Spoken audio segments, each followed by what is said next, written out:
guys. I cannot be, even my son open mouth or my daughter open mouth, nation, Ubebolu, slap I will give her, even in Europe, I be make up police.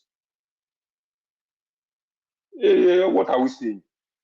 Okay, just look at the interview now for PG well of Let me what ask you, or what brand do you want your children to be like as one?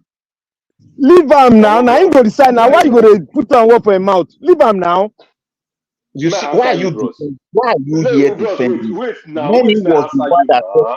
and I Wait now agree, answer you now. You ask question, I wait told now him, answer you. Huh? wait, I know they hide Wait them. By the now, when grace of you God, ask me, I let never my ask you which way. pray for your parents and say, let Oh the my best of God. God.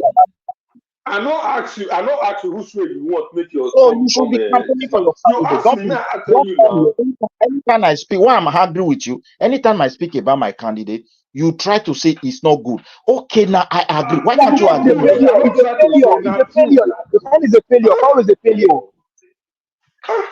I not be say I try Somebody, to say it not somebody good. who is so Not be devilish. failure. Not I not say not good. APC is demonic. APC is devil. APC They is are devil. Even you when they they support are them, tired. They are you when they demonic, support satanic, them, and no say not evil. good. APC, You they when are they support them, evil. no say not good. Now just They are make you evil. get for Okay, the all state. right, Because I don't be all talk right, APC about all my right, now mind all Satan. right. They came to kill, destroy, to And kill to kill, and Nigerians. to Okay, kill. Destroy And Nigerians. to APC kill. is a demon. Oh, demon.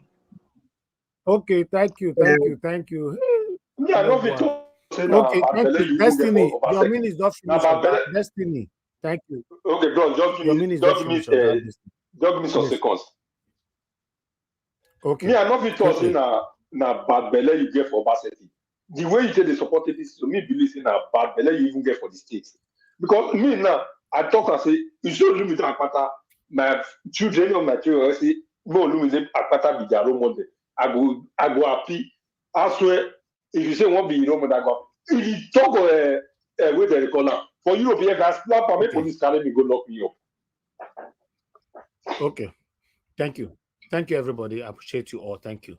Madam, I'm a bright. You want to just finish me for I see what you write for comment section. I don't know, say you memorize all these things. So thank you very much, man. God bless you. Good evening to you. All right.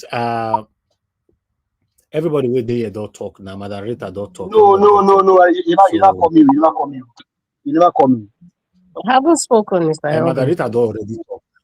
I still have No, you're 4 not minutes. coming. So No, man, Rita You're not never talk. coming. Oh, Mr. Madam Rita You're never not Elvin, talk. coming. You're not coming. You're Mr. not coming.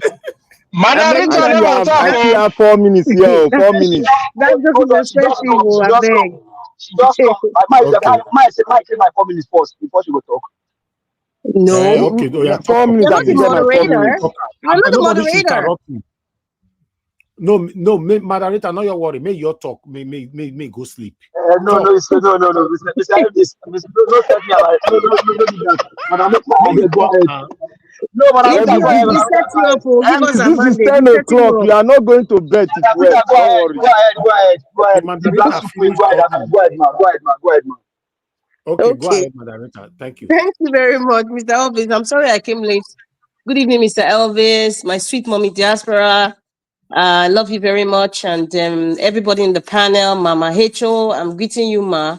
Mr. Jonathan, Black Panther, Mr. Onero, Mr. Onwosu, Destiny, Mr. Chris in Dublin, give us our mandate, and Midwest Republic, Tomosa.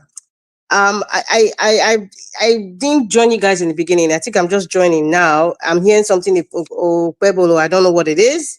I think somebody mentioned the Dangote Refinery. I don't know why this hula baloo about it, because I think that Dangote is a businessman, right? And I was hearing something that very, very soon they are going to be delivering PMS. I don't know if it's only PMS. That is petrol, sorry, or and kerosene or other petroleum products. But I know, the main topic is PMS, and I don't think that it's going to make any difference in the quality of life of Nigerians.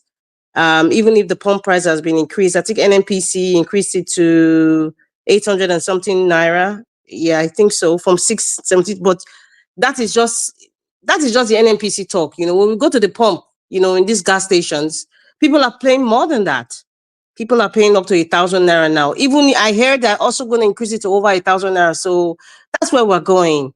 There shouldn't be any sort of fanfare. Okay, Dangote is a businessman, and obviously he has some business partners, people in the government who have vested interest in the refinery, and he is just the driver with using the Dangote name. So, at the end of the day, it's a refinery for the elites. Somebody asked a question about how much is it going to sell? He's not going to sell less than what you think it is, because NNPC, for one, I think they have the monopoly of, determining the price, amongst other factors. So don't expect it to be 500 naira per liter. Please don't. You should be looking at almost maybe 1,000, about 800 or something. The only thing is that it might just be, the petroleum products will not be scarce because Nigerians are tired of queuing. I think that's what it is. It will no longer be scarce. And I don't think we'll be importing fuel or importing refined products. Yeah, refined products. But you know what? If we are no longer going to import refined crude, how much money is in Nigeria, the federal government saving? Can they give us that data? How are they saving it? Because they say they stopped fuel subsidy. So what happened to all the money that has been saved since May 29th of last year?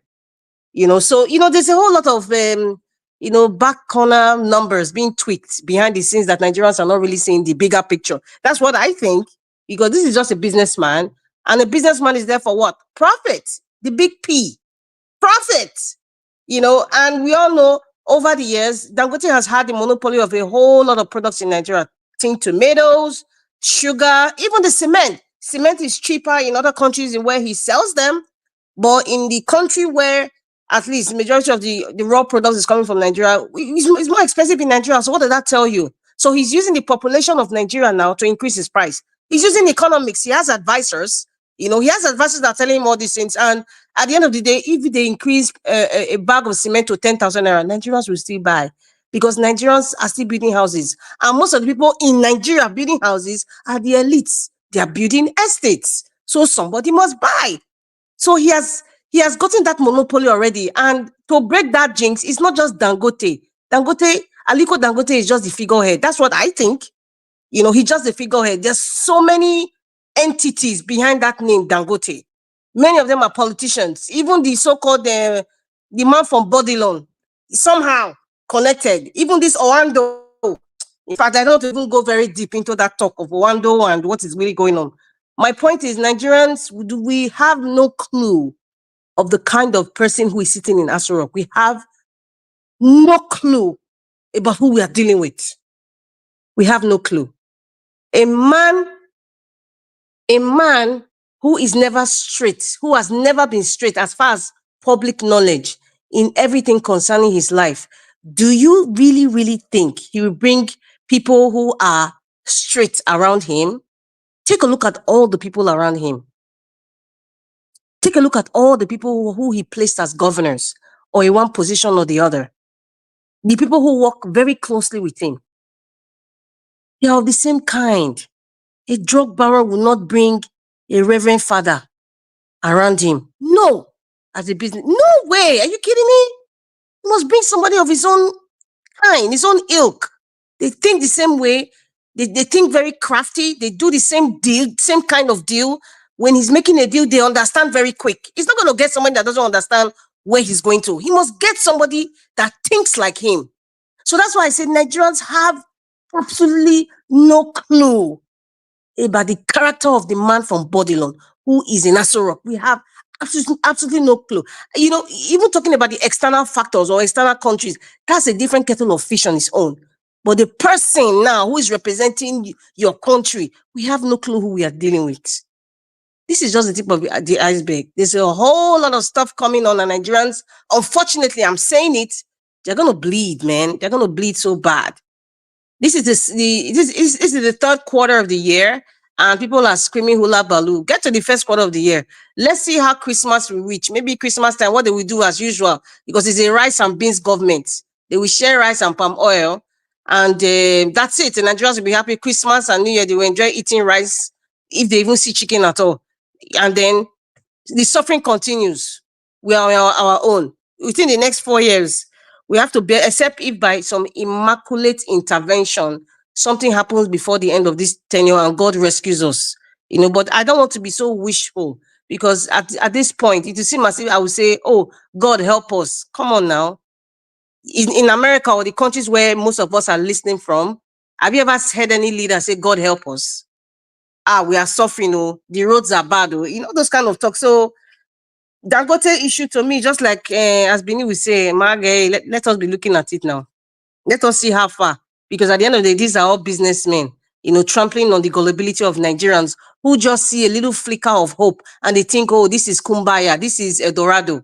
Man, wake up and smell the coffee, Nigerians. You have been deceived for a very long time and you are still being deceived today. Just like how Governor Obaseki and the team of Aswa Igodalo are deceiving those so-called ESA agenda thing that they've implanted to some people who are still picking based on tribe, but they would never admit it. It's okay.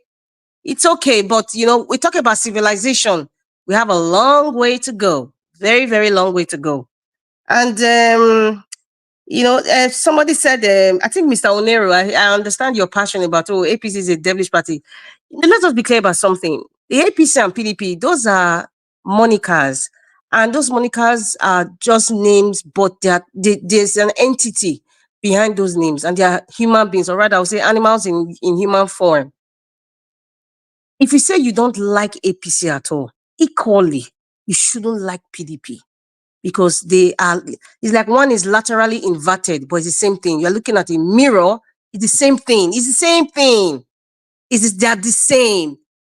Take a look at Edo State. I have to go back to Edo State. I want to talk about my state. That's the state I come from. I don't want to make an example of another state I know nothing about.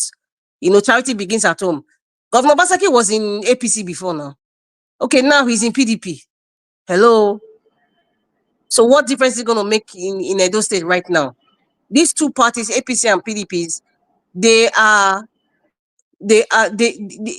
a political party that is driven by godfatherism.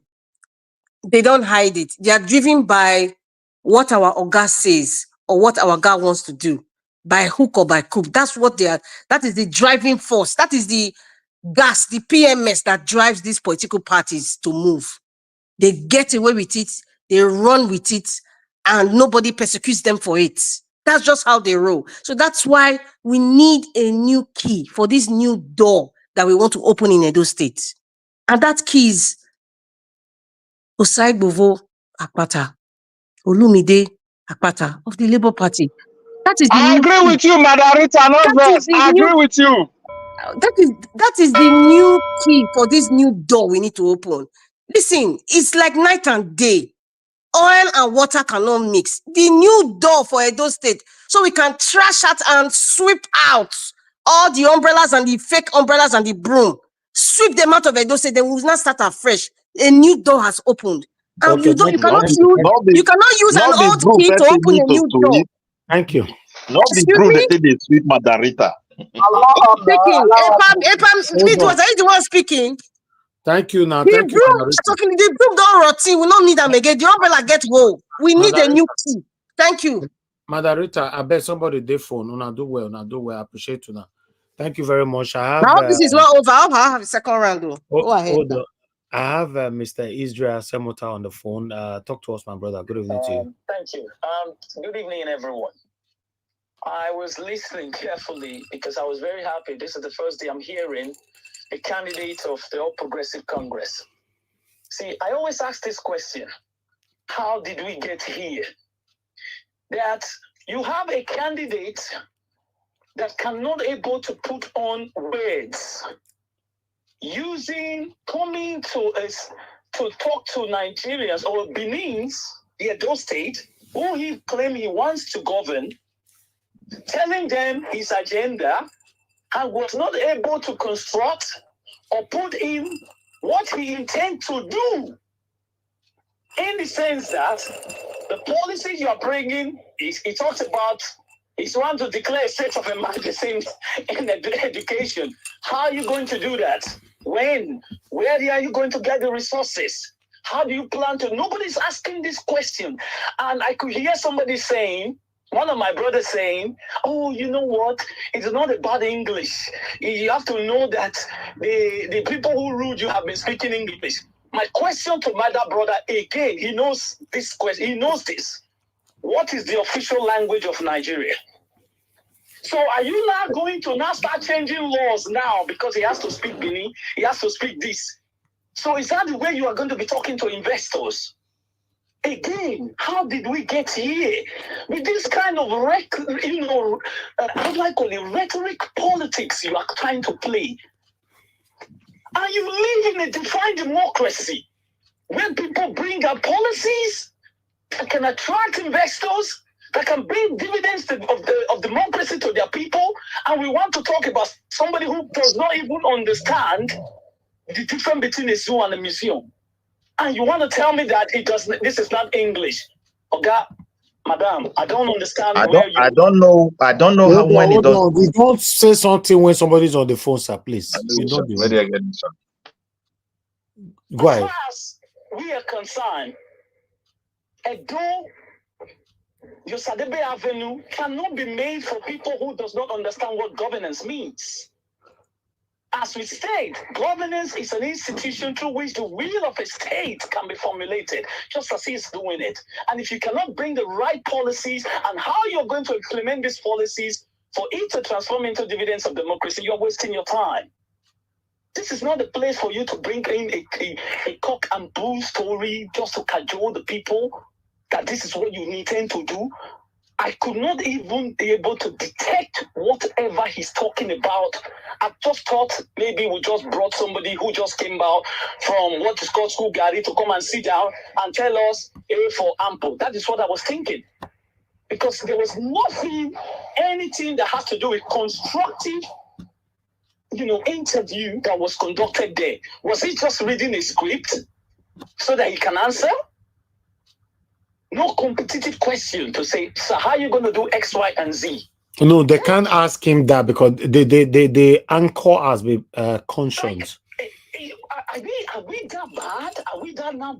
We now become a banana republic that you are giving us this? And you tell me that this is the people, that this is the person that is going to lead you? No, I do not see anything there. This is just how we have put ourselves.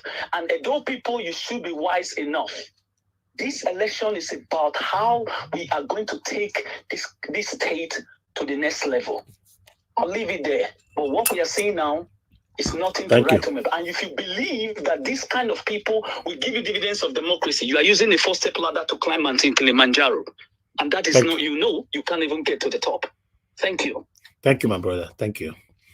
Say that interview worked well, Grant. If we need to be honest ourselves, it was a package interview. And how can you have a whole 30 minutes long interview? You could not ask the governorship candidate how. The word how was not there at all. How? I will declare a state of emergency on bad road. How? There should be how. I will declare state of emergency on insecurity. Tell us how. I will do this. The economy is bad and all that. Because Nigeria Watch, he asked kind by insecurity. Not be you play that video.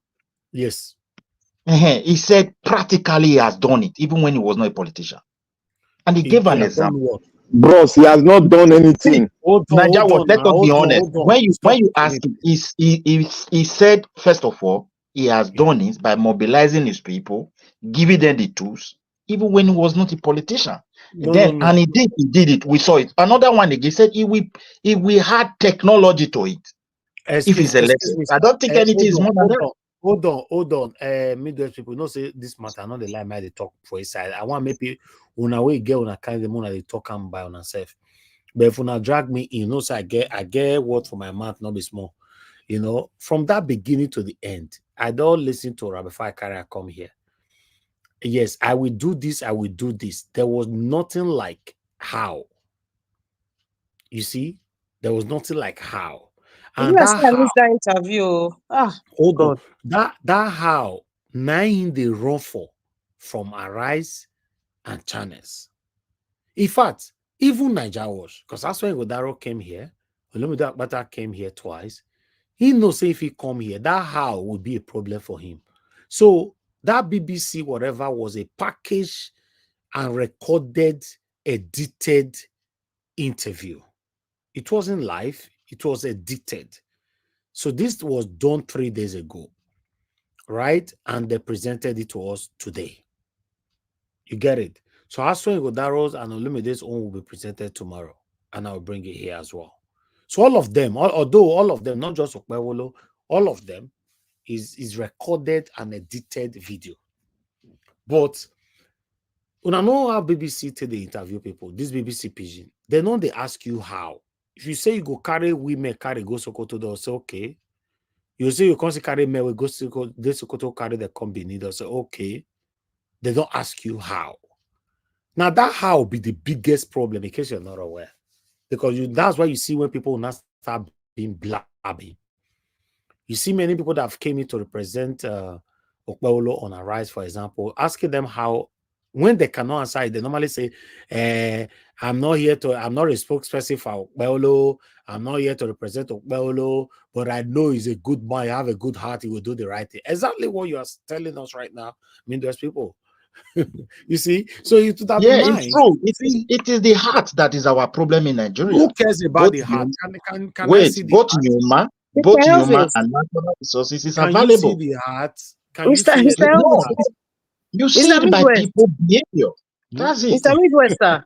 Mr. Midwest, Yes, sir, sir. there's something that I noticed based on what you guys are saying. You guys say he went to BBC. Yeah, Was he it went to BBC? BBC. Oh my people. goodness. No, Don't he you didn't guys go see to what is BBC. He going on? invited BBC. No, he invited BBC. All of them went there. All of them. Don't you guys are not saying something here? Madaritas. Have you guys forgotten? Yes, sir. BBC came to his living room. Okay, fine. You guys do not remember something? What happened last year in the presidential election? Agbado deliberately refused. He didn't even go to TVC, his own station. Any media station in Nigeria, he did not go. But But he when went to Chatham BBC. House came, he went there. So it's the same precedent he has laid out. Okpebolo would not go to any Nigerian media house. He prefers to invite them, or he will go to their studio. That's what's going on. That is why I like Madam Rita. You are thinking deep. Correct. Thank you, ma. We have someone set the precedence. Yes, set the precedence now. Going forward, every governor now want to enter. They don't care. They say, I'm going to BBC or CNN. Okay, make I quick ask you. Wow. Yes, sir. All the one, Madam, may I ask, all the one where Obaseki go, not being called they cause the OT way there. We're not talking about Obaseki now. We're talking about your candidate. Leave Obaseki in one corner. All of them. We don't want somebody that can talk. We want somebody that can walk now. We are forget Obaseki now. We're talking about your candidate. Forget Obaseki. We talk about Obaseki every day. Hold on. No, if he wants to take us to Obaseki, with all due respect, sir, what Obaseki do? I beg, tell us what he do. But is what Obaseki do. He took plenty. I know if we talk all of them. And just I want to ask people who they support Obaseki. When Obaseki talk about infrastructure, which company they build that for Edo State? May they mention them. No, if we don't know, may you tell us. Now you say you do something. The company belong to him, Aswen and the rest. They don't even have name. And that's what I'm saying. Waiting you do. Okay. And all these people, they go and talk.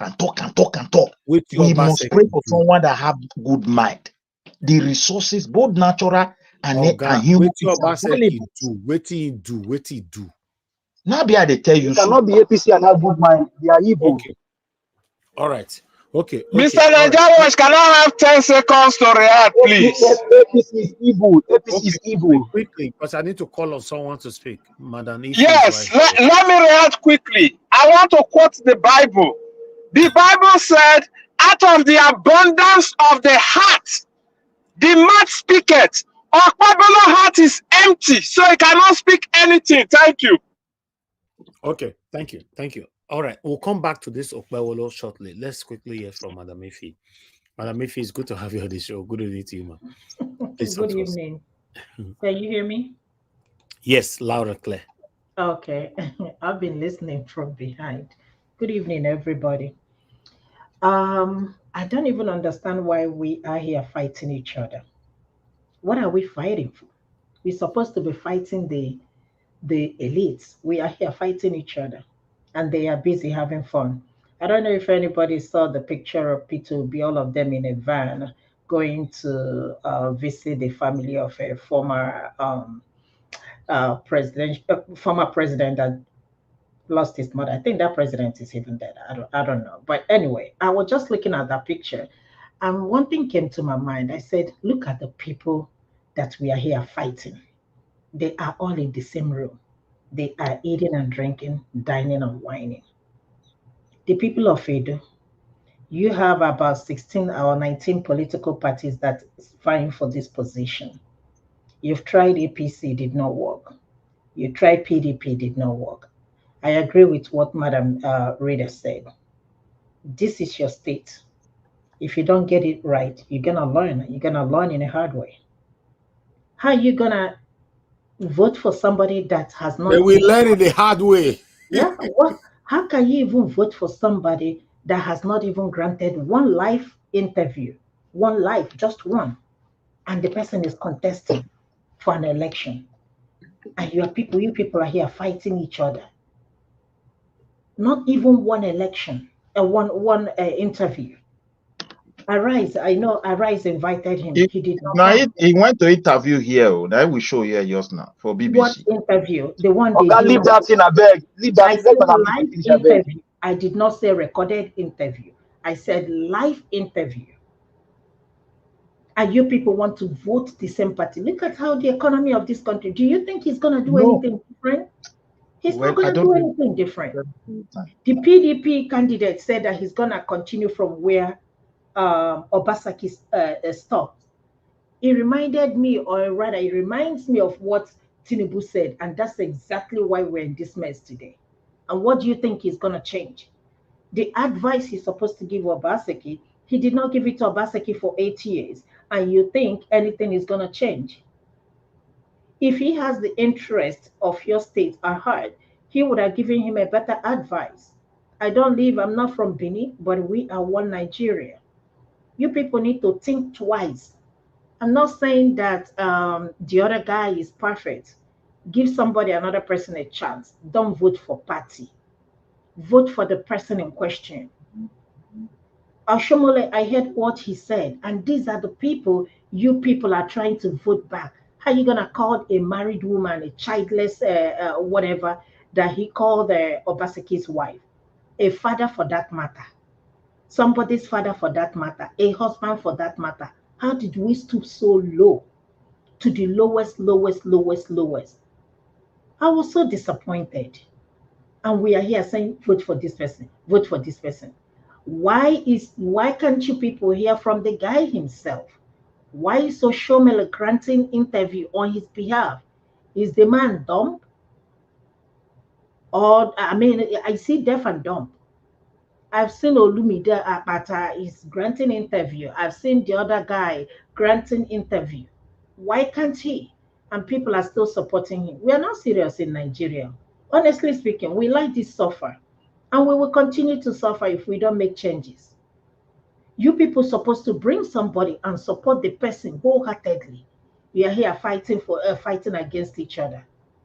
You people are not serious. And if you don't get it right, trust me, this is what you're gonna do for the next 8 years. 8 years is a long time to suffer. Stop fighting each other. Vote for somebody that you know that will help your state. Forget about this person is from this place, this person is from this place. Forget about that.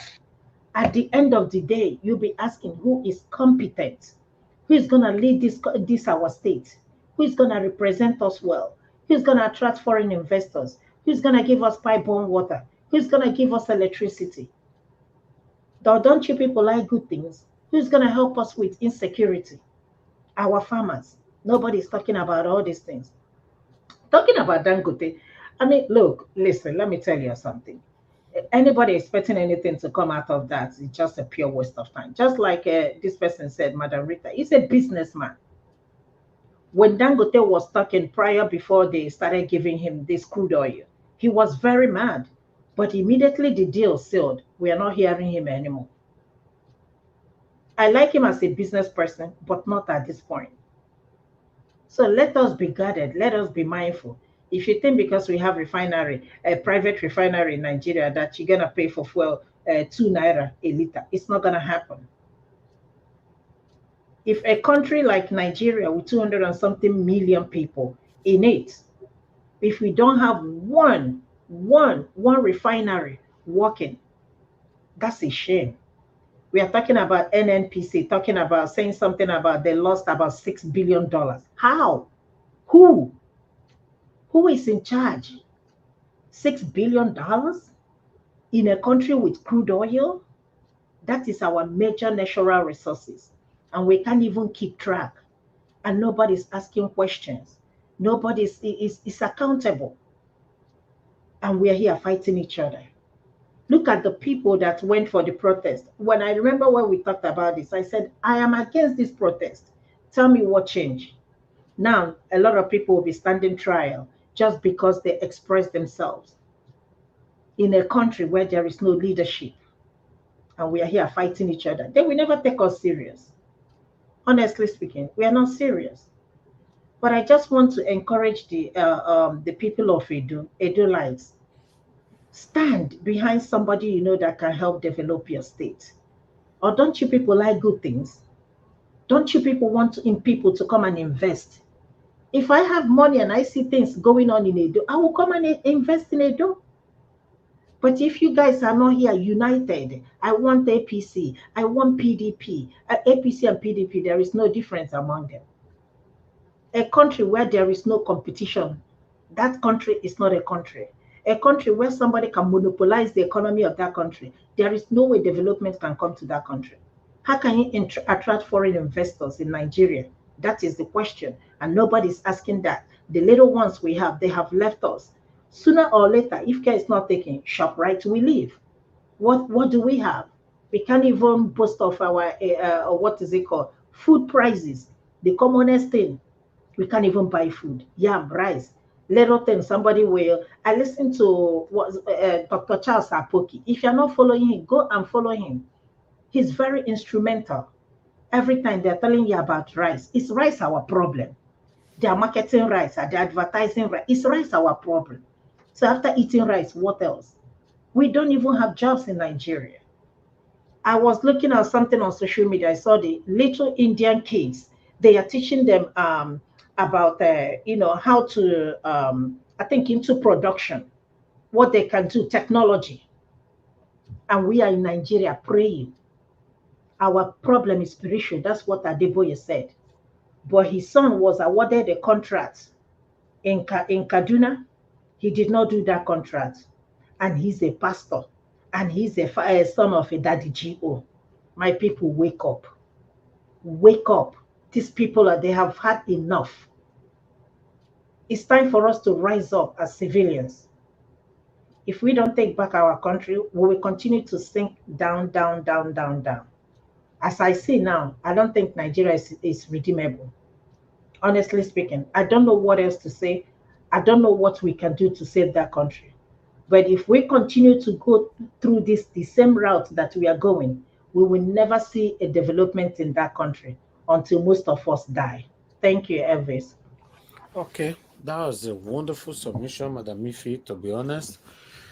But a fortunate part of the whole situation we find ourselves is that these people, they know the wrong people, they know the wrong politician, they know the wrong person that is coming to lead us. But I don't know why, for some reasons, they will still end up supporting them. Look what happened in general election 2023. Look what is happening today. The beautiful thing about Tinubu's regime is that everybody they collect. Everybody they collect. So that's why I will never blame Tinubu. Because not be one circle in this deal with everybody. Nigeria, can I have 10 seconds? Yeah, go ahead. You see, Nigeria, it be like say you self know they understand this Nigeria issue. You see, the core of Nigeria issue is tribalism. You can see Edo State now. Look at the way they are going. Esan, one side. Akoko Edo, one side. It is tribalism. How can a man that see APC destroy a country and is still accepting APC to rule his own state and is supporting him and he's educated, he went to college. Just let us think. Is that man not educated? He's educated, but he has sold his life to his tribe. Black Panther, many of us are educated but not civilized. That's civilization. When you don't think tribe or money has to do with leadership, then you know that you're civilized. But many people are professors, but you're not civilized. We are not there yet. Okay. Or not. All right. Let's everyone on the panel have given their submission. Let me have 2 minutes round again so that we can round up. You know, I'd like to go back to Mama Aisha if she's still with us. Mama Aisha, if you're there, you have your 2 minutes, ma. Now I don't know.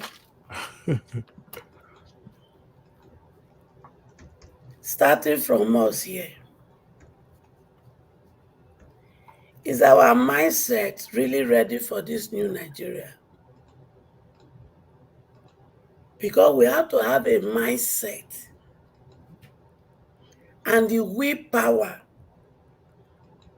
to want to work together in unity of purpose for us to achieve this new Nigeria. And we must remove this double standard, speaking with double side of the mouth. We must remove her. And we must make a deliberate effort to unlearn all those things when it dey inside us, when we don't learn, when they don't put inside us, when make us to see the impossibility with the masses of new Nigeria, but our mind they talk say it's not possible. So we have to unlearn. And we should also know that the problem in Nigeria, and all of us contribute to it, either directly or indirectly. And the solution to it has been given to us by God. It is the application of that solution and working together in agreement that we are refusing to take. Papa God no go come down, wear buba and shokoto, tell us he don't come down to come repair Nigeria for us. So politics is dirty. No, it is the politicians that are dirty. It is because the good people has refused to join politics. We now leave it in the hands of the bad ones. And as long as it remains in their hand, this is our result. The Bible says, when the righteous rule, the people will rejoice. But the wicked rule, the people will suffer. So we now have the wicked enthroned in Nigeria political system, and we are suffering. So there is vacancy in Nigeria, from councillor to presidency. So if you want to apply, you must have good character, integrity, honesty, trustworthy, love for humanity, and the fear of God. Because these are what we are lacking. So make you choose your own. Not be saying, when if my election we go take get this thing, when it reach that period, we go let focus on presidency. We will focus on every area. So having said that, we are like a bunch of broom. Together, we will sweep out this evil leader. Preparation starts from me and you. Now, togetherness, we shall succeed. Thank you, and God bless. And beloved Elvis, don't forget to send me that phone number that we talk about. Thank you. Okay. Thank you, ma'am. Thank you very much. Thank you. All right. Let me come to Oga Jonathan if you never sleep. 2 minutes, sir. Oga Jonathan don't sleep. Tele. Okay, let's come to Black Panther. I don't know what you show to us off your camera now. What you are showing, we don't need it, please.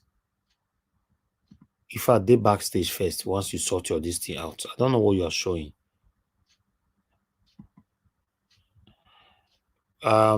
Black Panther, go ahead. Your 2 minutes, sir. Okay, sorry about that. I want to thank the madam that spoke before our mommy that spoke. I want to thank you very much. You spoke everything. Everything you spoke touched my heart, and Her name is that was Madam Ife. Madam Ife. God bless you, ma. You spoke everything. Are we you? And now ask the question: are we serious, Madam Ife? Let me answer that question. The entire Nigerians are not serious. If you are serious, he said, in the abundance of your heart, you speak. What is in you, when you speak it, will know the seriousness of your heart. You see, a man, Madam Rita just said, we are not civilized. Madam Rita, we are civilized. That is why some of us are out here in the diaspora. And look who is doing the damage. It is those that did that reread the book, that are coming back to tell you that an illiterate who did not go to secondary school will come and become a governor of a state of about 5 million people. Black Panther, being educated doesn't mean you're civilized. So you just talked about No. I want to just add education to it, just to put salt for side soup. You see, we need to know what we want. When we know what we want first, then let's start from what we want and we'll take a step forward. Now we have been saying that Olumide Akpata, we have not seen anybody that is as clean as him. These two people, APC and PDP, let's throw them aside. Let's throw put our tribe, this is our pocket. Chew and lock the pocket, zip and down. Let's now look at Edo State as our own farm. And as our own investment, let's put the right man that with the right concept, with the right mindset, with the right belief, and with the right ideal, then that man will start working. It might not be perfect, but he's not going to steal your money and tell you I've done 3 roads while he has not done nothing. That is one thing that we know because our eyes on the ball. And to Nigeria as a whole, mommy said one thing. We have to start going for counselors. Mommy, that word, I heard it before when Obi was saying. What we need to do is to change what we have on ground. Because if you like, choose all the people, put good men into the system, they will all be what? Corrupt. They will be corrupt because they want to be like their politicians. Look at our people that are calling them VIPs, those people that are musicians. Look at the way they are behaving. They will lock up a man and put him in the cell and throw out the key. He has not done anything because he said something about them, they will lock him up. This is the mindset of an average Nigerian. If you put him in a place where he has money in billion, he will start locking people up because they step on his toes. He has no heart of forgiveness anymore. What we need to do in Nigeria as a whole, we need to sit down and talk to ourselves what kind of Nigeria we want. And from there, we want to set up the rules and regulations that will guide us to get to where we are going to. If not that, we are just, like the madam said, we are just joking. We don't know what we want. Thank you, Nigeria. May God bless you. All right. Thank you. Thank you very much, sir. Thank you. Okay. Let's hear from Oga Chris. Oga Chris, your 2 minutes. Thank you. Oga Chris is not available right now. I'd like us to quickly move on to give us a mandate. Nigeria available. I did try click my microphone. Okay. I did available. Yeah. Mr. Nigeria, thank you very much. And once again, may the good Lord continue to bless you. Yesterday you gave us 30 minutes, and today look how far you have gone. And thank you so much. Well, I think the general consensus is that most of us here, we tend to know what we want to do. We know the best option for Edo State at this juncture. And I want to salute my Mama HO again because of the submission that she made. Because at the initial stage of this campaign, from a lot of people were adamant in trying to pick a candidate and support that candidate, forgetting that in politics, you can't get it right every time. You have to work with the best you have to achieve whatever you are fighting for. And that's exactly what some of us did. And so far, so good. I think we've done our best. We've given it all. And we've been able to tell Nigerians, Edolites, that the best option for this election is Barrister Olumide Akpata of the Labour Party. It's not rocket science. He's so different from the rest of them. If you look at the APC candidate, he's surrounded by hyenas, tigers, cheetahs, all of them, all the wicked animals you can think about. And if you look at his own personality, well, I don't even want to say much. Yeah, I can't malign him, and I don't want to campaign for him because I know him from a very long past, but that's by the wayside. And if you look at the PDP, it's the same thing. The PDP, the person that's representing and continuing the third tenure of Obaseki, Aswen Godalo, I don't know. There's nothing in his CV. The CV is so hollow. I don't know what people are looking at in his CV that gives them the impetus to kind of say his CV is rich in what? Rich in corporate business or corporate governance. They're talking about governing of a state and not all those portfolio kind of management. I don't even know what it's called. So that's why we are saying Barrister Sagbo Olumide Akpata comes with a completely different agenda, with a completely different CV. You can see this man is empathic, is the people's people. Is the man, he communicates with the people. There's this connection if he speaks. And if you are truthful to yourself, you can see the connection that he represents the bridge between the elite and the common people in the state.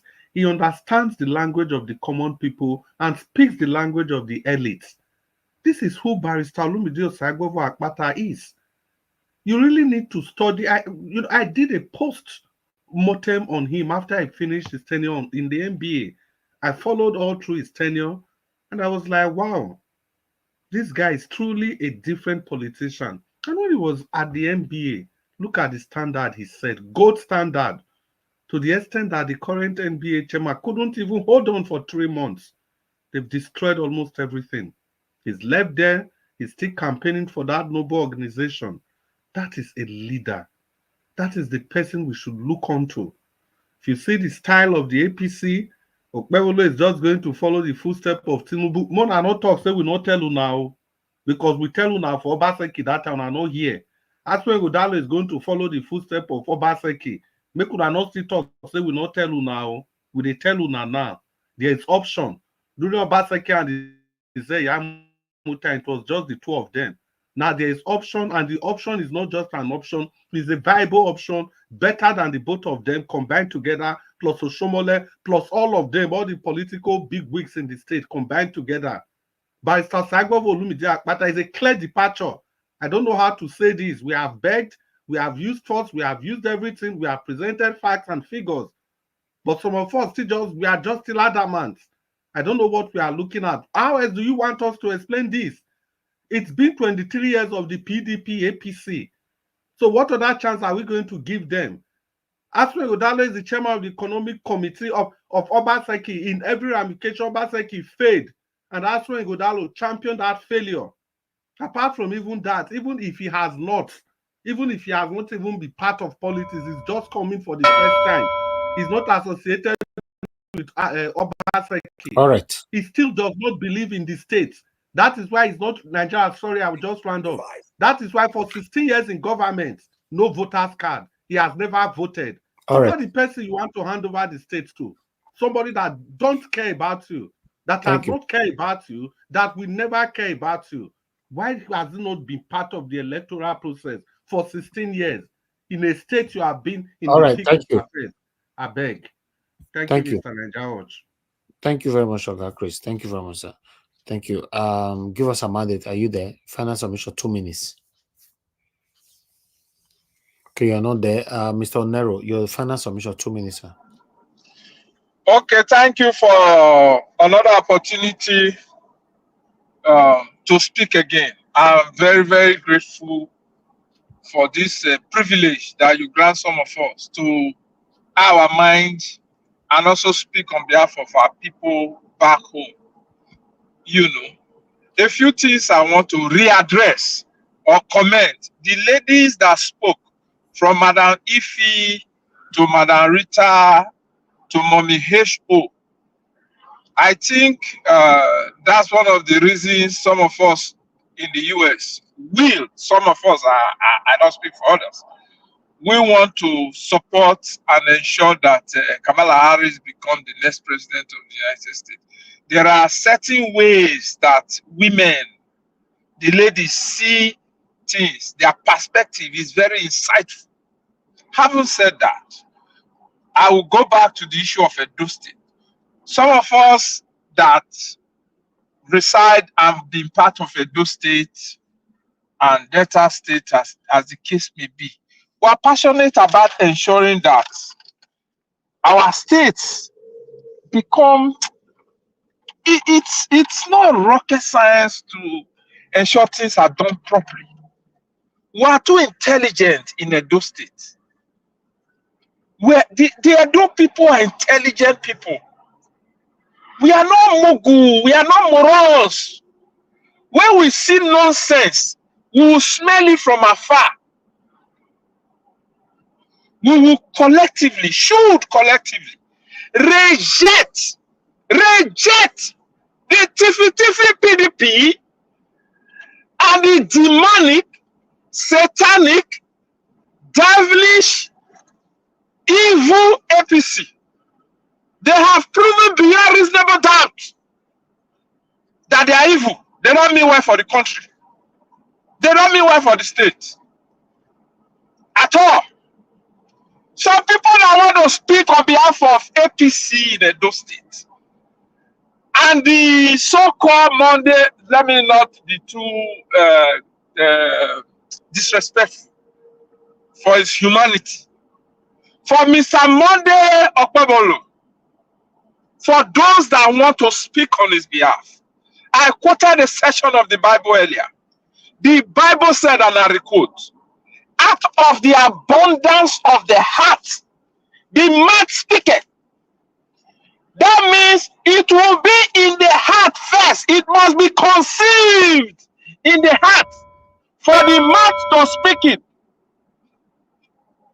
My final position, Edo people, those are in Edo State, my friends, my family, my colleagues living in Edo State, please, please, and please, reject Tiffy PDP and evil, demonic, satanic, and devilish APC and cast your vote for the man with high level of integrity, commitment, and dedication to the common man, Barrister Olumide Akpata of the Labour Party. Thank you, sir. Thank you very much. Thank you. Okay. I don't know if Madam Ife still have anything to say for final submission, 2 minutes. Madam Ife? Okay, she's not available. Okay, let me come to Madam Rita, final, so that we can round up. Madam Rita, please, you have your final. Yeah, Mr. Elvis, thank you very much. It was a pleasure, these few minutes that you've given to me. I just want to respond to something, Mr. Destiny, before I put out my advice. Mr. Destiny, you were talking about the maintenance, about the red roof and I think, to me, with all due respect to you, I think there's some things you don't understand. And sometimes I don't understand you sometimes in your submission, because if former Governor Shomole had the red roof there and all that, and let's say he did it in his first term, the red roof revolution, in his first term. So in his first term, if you calculate back, that's 12 years ago. Even here in diaspora, I'm sure where you live, anytime after winter, even during the winter or fall season, they are doing repairs. People do repairs on the windows, people do repairs on the roof, people do repairs on the road. You understand? So when you say, oh, after 8 years, the building is supposed to be standing fresh, as if we don't have rain, as if we don't have natural disasters, or even the sun can actually fade and paint, it can fade even the roof itself. So please, when you are talking, it's as if maybe you think many people don't really understand what's happening, or really understand that maintenance culture. If Governor Obaseki was really loved Edo State and loved the people, and if he really cared about what the man who imposed him on Edo State, put out there, he would maintain whatever structure that was left. But what he did for the past 8 years was completely, I'm repeating, try to obliterate. In fact, sorry, Mr. I used that word. He tried to unalive everything that Adam Shoshomole put out there to be alive. We all know that's what happened. And we all know that for the past 8 years, he used Edo State money for litigations upon litigations, from one court to another court, from one SAN to another judge to another lawyer. That's all Governor Obaseki did. Fought with everybody, divided even the party that gave him so-called umbrella. So such a leader, what can he present? It shows the heart of a man.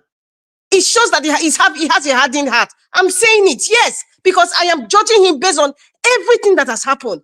Every single thing that has happened in Edo State. Look at Edo State now, divided. People don't like themselves. People are using children, and people are using husband, and people are using English to insult each other. Politics has never been played like that. Since the time of, let me even go as far as Lucky Gbinejo. When people are going through election, when there's election campaign, the bad blood doesn't linger. After the election, everybody goes back to the table. Some people even want to work in the government. There's nothing like hatred. There's nothing like division. But now, since Governor Obaseki entered, I keep saying he's the bad blood. And some people carry some certain omen with them. It is not joke. Life is spiritual. And when you see that person goes on there and scatters, that you need to look at the common denominator. That's what I'm talking about. It's not about whether I hate him or not. That is totally frivolous to me, because it's Edo State I care for.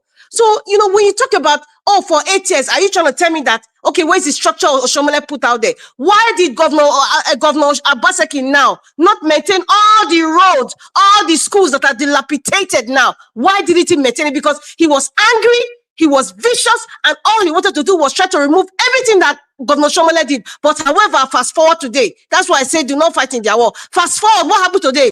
He gave him an award. This is a man that he tried to remove. In fact, he removed him as national chairman. He now gave him an award. What does that tell you?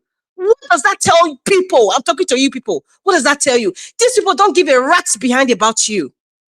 They fight when they want to fight when it comes to their personal aggrandizement. That is it. They don't give a rat's behind about you. All of you who are fast copying and pasting things all over social media that are incorrect. Listen, I have said it before. This election is not a FIFA game. It is not Chelsea or Tottenham.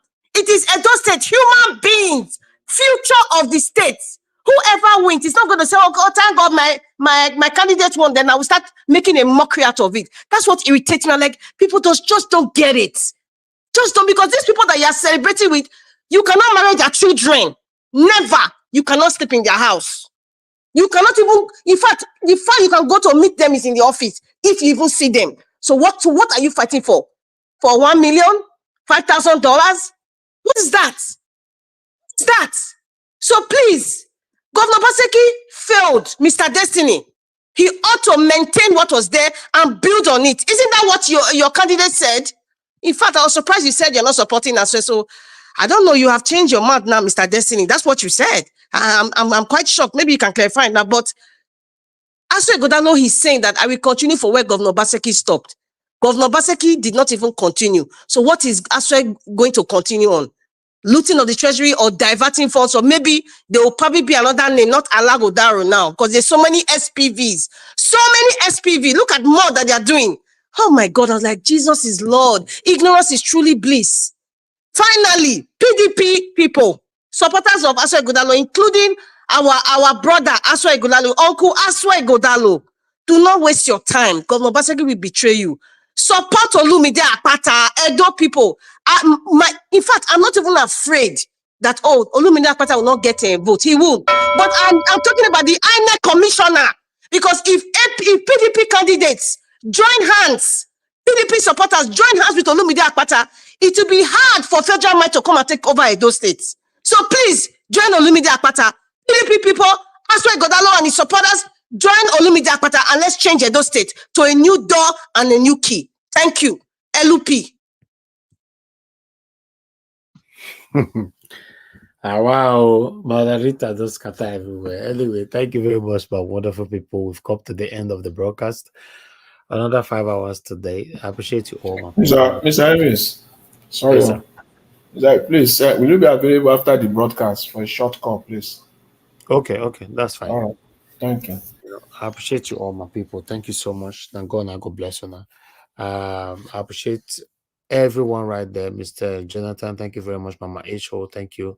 Oga Chris, thank you. Madam Rita, Madam Ifi, thank you very much, my people. Give us a mandate. Oga Onero, Black Panther, thank you. Oga Midwest people, thank you very much for your time with us earlier on. And OS Abdul Malik was here, I guess, and Destiny, Oga Destiny. Those of you who call into the show, thank you so much. I appreciate your love. God is my strength. Thank you so much. I appreciate you. And many others that called in today.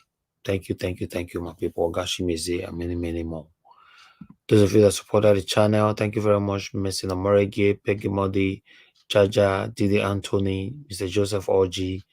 Love God is my strength. Thank you very much once again. And people on the comment section, started Mother for Mommy Diaspora. Thank you very much, Mommy, for all you do. I appreciate you always. Abu Azi, thank you very much, sir. I appreciate you always. Thanks for all you do. Thank you very much, everyone right there. Victor, thank you very much. I appreciate you. Olumide Akewobi, thank you very much. You late come today, Olumide. Wait till this up now. Yeah, suppose put your voice here today. Mobile Freedom, thank you very much. Thank you, my people. Nena Bona, Leonardo Nozie, thank you, Lord Lucan. I can see you right there. Thank you very much. Now God bless you. Now Tony Africa, Madam Ame Bright, and many others. My people, I would like to end the show right now. It's been a long day. I will see you guys again tomorrow, fingers crossed, so that we can continue from where we stop. Take care and have a good night. Bye for now. No more bad government in Nigeria. Nigeria what? The only media that have been consistent speaking against the bad government and for the purpose for reformers. Nigeria what? Yo!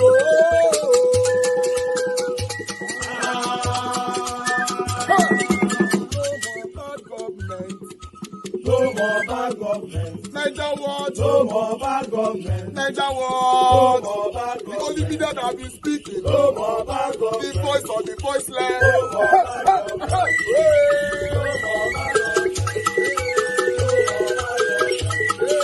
No more bad government.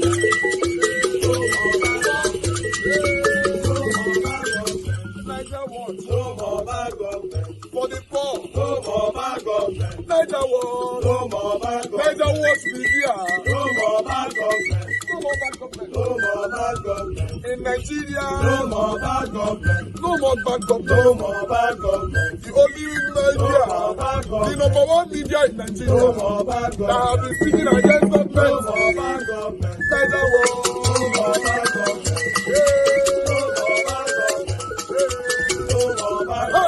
Niger what you? The voice of the voiceless. The voice of the voiceless.